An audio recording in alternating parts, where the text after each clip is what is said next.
Welcome to the Unapologetic Podcast with Caitlin Talamonte, hosted by LadyBoss. This is the space where women rise, own their power, and stop playing small. We get real, we get raw, and we get fired up about confidence, health, business, and life. If you're ready to step into who God made you to be and unapologetically live your best life, then girl, you are in the right place. Let's do this.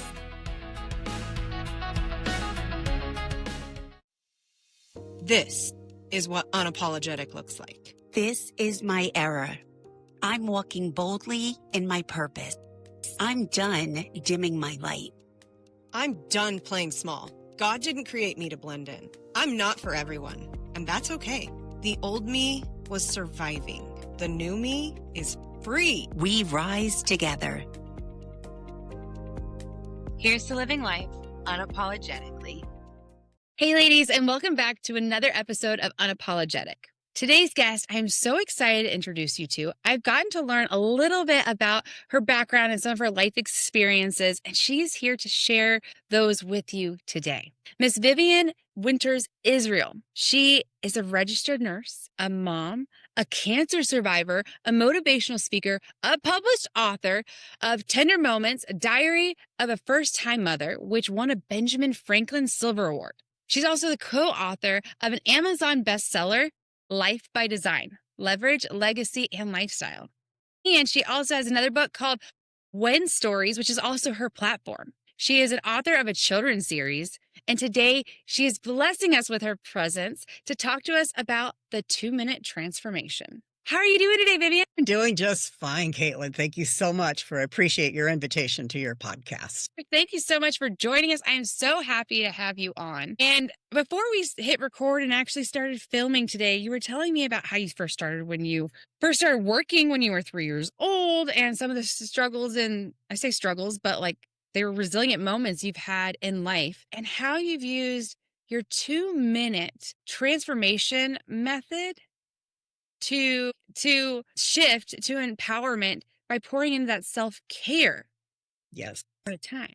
And I would love for you to share that with our audience today. My pleasure, particularly since your audience is ladies. Yes. And we ladies, something that is built into us is take care of everybody else first, and then we get the scraps. Yes. I mean, some of us get a little bit past that, but, by and large, that's what we do and how we operate. And it's not healthy. Now, like, as you mentioned, I've had a lot of heavy duty things go on in my life, and I'm still here. So maybe I'm actually a pussycat with 9 lives. We're not sure. Maybe I'm not completely human. That's okay.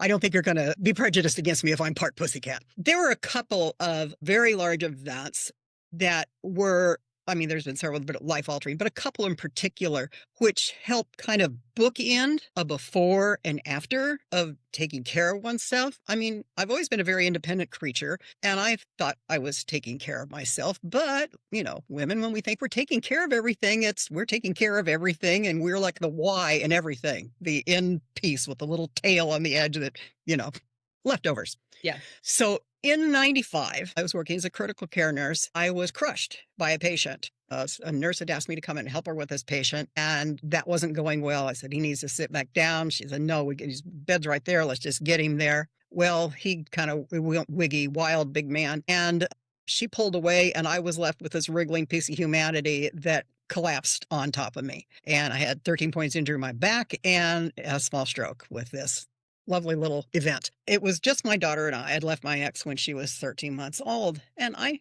earned well as a critical care nurse with these different certifications and stuff behind it, different little specialities. But I was terrified. Besides the fact I was in shock. Once we get past that, I was terrified of not being able to do what I did because I was messed up. And what would I be able to do that could command the income I need to take care of myself and my daughter? And so I was determined, I'm going to get back to my physically demanding job, blah, blah, blah, blah, blah, blah. And I did. Took about a year. I got back. Was it brilliant that I did that? No. Was it dangerous that I did that? Actually, yes. 20 minutes into my first shift, just the scrunchy little weirdo wheels on an overbed table for a patient literally took me out and I was sweating bullets, which I actually thought was just a cartoon thing until I actually did it myself. And I had, okay, I can't do this. I can't even do this part-time, let alone full-time. What was I thinking? Only at that point in time did I start looking at what else I could do. Prior to that, my little little capsule thinking in my mind, I got to get back to what I did. I got to get back to what I was doing so I can earn, blah, blah, blah, blah. Well, yeah, I wasn't thinking, well, now, I got back, things became all right. I ended up doing a different aspect of stuff, gave up this crazy heavy physical stuff for a while and ended up in management. But years later, and I'm back to doing physical stuff. I'm doing first responder stuff, carrying 30 pounds of equipment. My brain's working. I'm good. I get a call that your biopsy results show that you have metastatic breast cancer. We need you to schedule an appointment with the doctor. Okay, I'm at work. 2 minutes from then, I could have been going out trying to resuscitate somebody. Did they ask me what I'm doing? Was I sitting down? Nothing like that. So that was a bit rude. And when I get home, of course, the doctor's office closed, can't talk to anybody. And I was scared. There's no question. I was scared, wasn't sure what to think, but it was not the dark hole of fear like I'd had when I had that physical injury 11 years earlier. And I thought, why is that? This was a life-threatening thing. I mean, that was life-altering, the other thing, but this was literally life-threatening. As it turned out, the prognosis was crappy. So why was that? It was months before I came to understand what it was. 8 months prior to this, I had been utilizing a particular audio technology called Holosync. HOLOSYNC. And it's worm drives your brain waves into different levels. I had been doing it to improve memory and recall, hold information better, hold more information. But when I started to find out what was different, that was the only thing. And it improves executive function of your brain and it reduces stimulation in the areas of procrastination, blanking now. Anyway, it does a lot of great things for your brain. Sorry, I'm blanking out on that. But so I thought, this is amazing. This is amazing. I need to find if there's more things like this. So I have over the years collected 6 of what I find the most powerful true self-healthcare tools. Not me time. Me time is great and it's helpful, but I'm talking about things that elevate your daily life. Now people are like, I don't have enough time to do this stuff. I'm already doing this, and this. But 2 of those, the top 2, number 1 and number 2 on my little list that would be a gift for your audience, they only take 2 minutes. 2 minutes. And the number one is the one I learned about just in the last several years. It's a relatively new technology use, and with 14 years, science, that's new. It's called the method, only there's 2 E's. The AWEE stands for attention, wait, exhale, and expand. It is a 3-step clinically proven process that shifts you into an actual state of awe. And that shifts a great deal in you. You can bring on demand yourself into a state of awe. And that does so many wonderful things for you. And people actually get this, once they practice this, they can get it down into 5 to 20 seconds. You can do this anywhere, anytime. If you're having to face an icky meeting or you're driving to an appointment, you just give yourself a little piece of time in the car before you even go into whatever building, or you're in there and you're in the bathroom, whatever, go hide in a corner for a few seconds. You can do this anywhere, anytime, and bring something powerful into your day, completely shift where your head is. Now, it's a particular book, and it's in that download. There are other books on this, but the one that's important is called The Power of Awe. That has the clinical studies that were done across the pandemic, backed by UC Berkeley. The things they found out in here, the lab results that improve, the just actual true brain functioning that improves is just mind-blowing. I think this will become a household thing within the next 10 years. And everybody will know what this is. Right now, hardly anybody's heard of it, but it is mind-blowing amazing. The second thing on my list, and it is still a less than 2 minutes thing once you've learned it. It's Dr. Paul Sheely's 5-day laser focus challenge. This is a free thing that he has on his website. There's 5 little short videos, one for each day, and it's a multimodality process. And each of those videos, he teaches you that little piece of the process. It has to do with neurochemical triggers that make you feel safe and then relaxed. There's some EFT, which is emotional freedom technique, or tapping on the endpoints of acupressure points, meridians. And the 5th day brings it all together. And there's also a PDF for reference. It may take you 3 to 4 minutes when you're just learning it, but people get that into 90 seconds, many 60 seconds, some even 30. So these are super fast things. If you do these just on occasion, you give your old brain and your emotions a break that they need. And then you could come back to whatever it is you have been dealing with or have to go deal with, refreshed, a mind open and refreshed, and have more clarity and some more energy. And when you take yourself down in from out of your thinking mind into your feeling body, your mind cannot spin and go, what if, and waltz in and out of all these scenarios. And did I miss something? And it is the greatest treat to yourself. And to practice, people are like, you don't have time. You got 2 minutes and just go for it. Do it. Experience what it does. And then if you do these things with some regularity, you will get into that state faster, easier. You will go deeper. And that's a bigger break for your brain, even though you're still in 2 minutes. And when you get excited about these, you may want to try some bigger ones, but just try these. Everyone deserves this. Every woman needs to do this for herself, please. And I just want to stress that, like Vivianne said, like, you can find the time. You have the time. Yes. And no matter how many times you try to tell yourself you don't, you must find the time. And here's the why.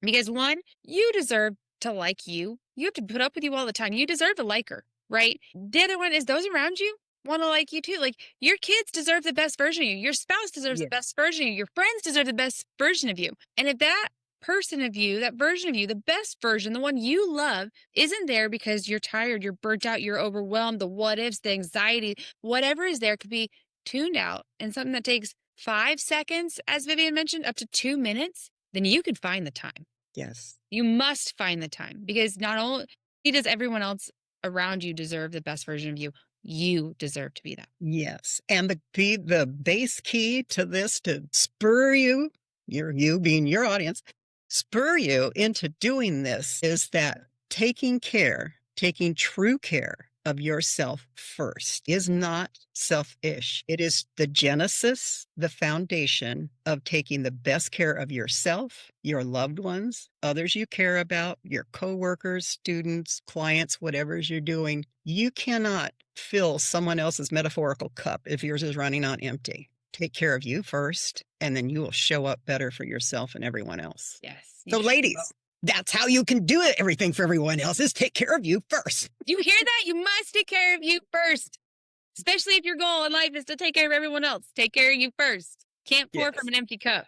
So Vivianne, can you walk us through the method? It takes, you said 5 to 2 minutes. So could you walk me through how, if I'm sitting in my car right now, can you walk me through it? Audience, as you listen, if you're in a space that you can sit and walk through this with us, please do. If you are driving, please be safe. Well, just listen. Yeah, because don't drive. Yes, if you're driving, get the book to do it later. But what you do is you're going to put attention to something, and you could choose, if you're wherever you are, you can look and see if there's something that has some inspiration for you.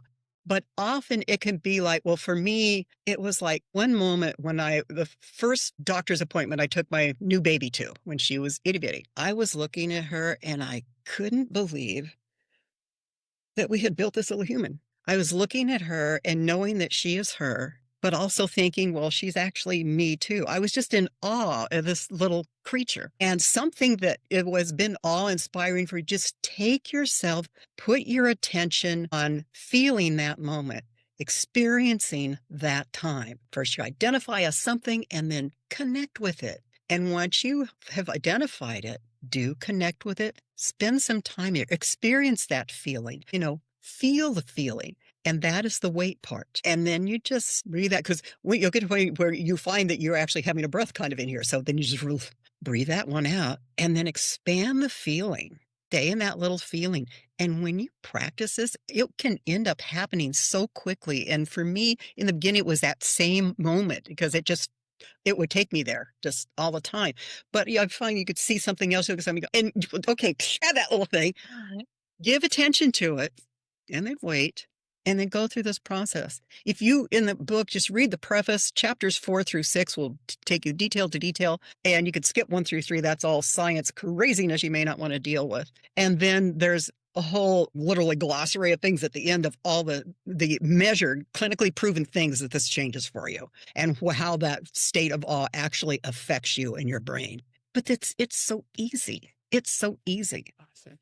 Thank you for sharing those with me. And we'll outline them in the show notes, right? You said you were going to send us the links. So we will make sure we put those in the show notes. Where can our audience go find you? Well, and this will need to be show notes. I have one of those long, hard to spell names. Perfect. VivianneWintersIsrael.com is there. And that's the best way. I'll send you my social links that you can put there too. Nobody's going to remember some crazy alphanumeric thing. But since this was shorter and I couldn't take you through, I have a 2-minute thing myself that requires less learning, just a little intro and then a little walkthrough. I'll go ahead and I'll make a video of that explanation and then an MP3 of the little walkthrough. I'm not going to have that done like right away. I don't know when you're going to air, but anybody that pulls it download, they'll be on the list. I will send that out too. Amazing. To them once I have that. So you can download a little thing in your phone so you can practice it. And then once you got it, then you won't need that or me anymore. But just to get you started, a little walkthrough so that you're not saying, how long has it been? You'll know how long it's been. It says it's 3 minutes. You need that extra minute while I'm talking you through the thing. But these are so powerful. You deserve to experience the power and the ease that this can bring to your life. The difference it makes is phenomenal. I went from having a frighteningly dangerous reaction and mindset with a physical injury and then a totally different response to a life-threatening injury. And my prognosis was bad. They weren't even sure I was going to stay above ground. Here I am. Went back to work, carrying 30 pounds of equipment, all kinds of stuff. And now I'm 71. I'm still here. And just got back from a major road trip in Europe. I'm still cooking. So you deserve this. You don't even know what is going to be on the other side of it until you try it. What you think you'll get, if you do this with some frequency, will just blow your mind. What a difference it makes. It's like, why didn't I do this before? Thank you so much for sharing that with us. We'll definitely tag it in the show notes, the download, the link, all the things, because yes, everyone needs to go check it out and do your 2-minute process. What is one thing that you want to leave the unapologetic audience with today? Is that we have been conditioned to take care of everybody else, and that in different levels of meaning, we don't matter the same as these other things that are going on. That's poo-poo. It is, yes. You do matter. Life is not going to be here without us helping make little creatures. We are very important. We are caretakers, but we need to be caretakers of ourselves because it is absolutely true. The way to take the best possible care of your family, your loved ones, those that matter to you, those that you need to take care of in work, school, whatever, the best way you can do that is to take true care of yourself first. Mani-pedis, time alone, that's great. That's fine. It's helpful. But you need true self-care to be the best you for you and your loved ones so that you show up that way. And when we do that, if we each do that, this world can change on something this small. Yes, it can. Thank you. Thank you so much for showing us that that transformation and self-care doesn't have to be this big time block of our day, that it could be found in the smallest of shifts. Yes. To everyone listening, life is busy. I get it. Okay. We get it. Your responsibilities are heavy. We're wives, we're moms, we're career women, we're driven, we're busy, sports, all the things. But you matter too. So even 2 minutes, you can create the space that you've been craving and that you need. Space for energy, clarity, and peace, inner peace. We all need a little bit more peace, right, ladies? This conversation has hit today. Share with a friend who needs that reminder that self-care isn't selfish. It is needed and it is essential. And of course, don't forget to subscribe so you never miss out on another episode that is here to inspire you and help you rise. Until next time, remember, even the smallest step towards your calling can lead to the biggest shifts in your life. Bye. Absolutely. I'm showing up as the woman I was created to be. I don't have to be perfect. I just have to be willing. One woman's courage gives another permission. I'm done waiting for someday. My time is now. I'm walking in faith, not fear. God's plan for me is bigger than my fear. No more hiding who I am. This is the real me, and I'm not apologizing for her. Thank you for tuning in to the Unapologetic Podcast. If today's episode fired you up, hit that subscribe button so you never miss a new one. And hey, leave a quick review, or sharing this with a friend helps us reach more women who need this message. Until next time, keep rising, keep shining, and keep living unapologetically.